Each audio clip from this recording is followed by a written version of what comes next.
राम ज्यांचे नाव आहे, अयोध्या ज्यांचे गाव आहे, असा हा रघुनंदन आम्हा सदैव वंदनीय आहे। श्रीरामनवमीच्या तुम्हा सगळ्यांना शुभेच्छा। श्री विष्णूचे 10 अवतार आहेत, त्यापैकी 7वे अवतार म्हणजेच प्रभू श्रीराम।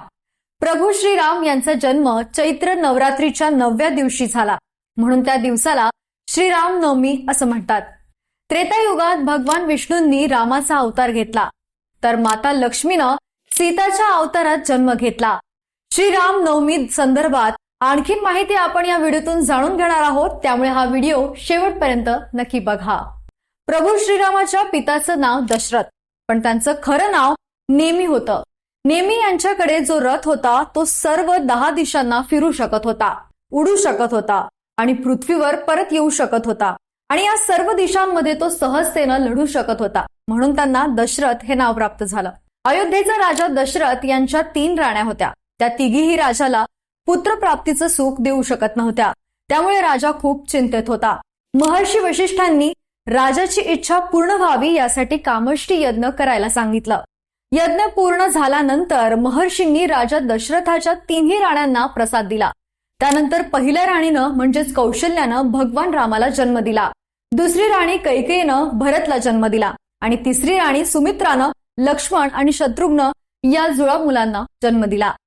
धर्मग्रंथानुसार असं मानलं जातं की त्रेतायुगात भगवान विष्णूचा जन्म 7व्या अवतारात म्हणजेच मर्यादा पुरुषोत्तम रामाच्या स्वरूपात झाला। रावणाचे अत्याचार संपवण्यासाठी आणि पृथ्वीवरून दुष्टांचा नायनाट करून नवीन धर्माची स्थापना करण्यासाठी भगवान रामाचा जन्म झाला, आणि त्यामुळे श्रीरामनवमी मोठ्या थाटामाटात साजरी केली जाते। ज्याप्रमाणे कृष्णाचा जन्म रात्री 12 वाजता झाला असं म्हणतात, तसंच प्रभू रामाचा जन्म सूर्य डोक्यावर आल्यावर म्हणजेच दुपारी 12 वाजता झाला असं बोललं जातं।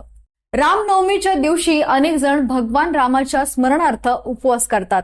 असं मानलं जातं की या दिवशी उपवास केल्यास भक्तांच्या सर्व मनोकामना पूर्ण होतात आणि इच्छित फळ प्राप्त होतं। या दिवशी अनेक जण भगवान रामाच्या कथा ऐकतात आणि भजन ऐकतात। या दिवशी अयोध्येत चैत्र राम जत्रेचं आयोजनही केलं जातं आणि असंख्य लोक अयोध्येला जातात। तसेच उत्तर प्रदेशमधील अयोध्येच्या सरयू नदीत स्नान करतात आणि पुण्य प्राप्त करतात अशी आख्यायिका आहे। अयोध्येत रामलल्लांचं मंदिर हे भारतातलं दुसरं मोठं मंदिर आहे। या मंदिराचं उद्घाटन 22 जानेवारी 2024 मध्ये झालं होतं। धार्मिक ग्रंथानुसार या दिवशी भगवान विष्णूंनी कासवाचा अवतार घेतला आणि समुद्र मंथनात मदत केली होती। भगवान श्रीराम हे भगवान विष्णूचे अवतार आहेत, त्यामुळे राम मंदिराच्या उद्घाटनासाठी हा दिवस निवडण्यात आला होता। रामनवमीच्या दिवशी अयोध्येतील या मंदिरातही मोठा उत्सव साजरा करण्यात आला।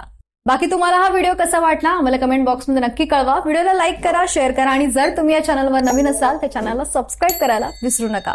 धन्यवाद।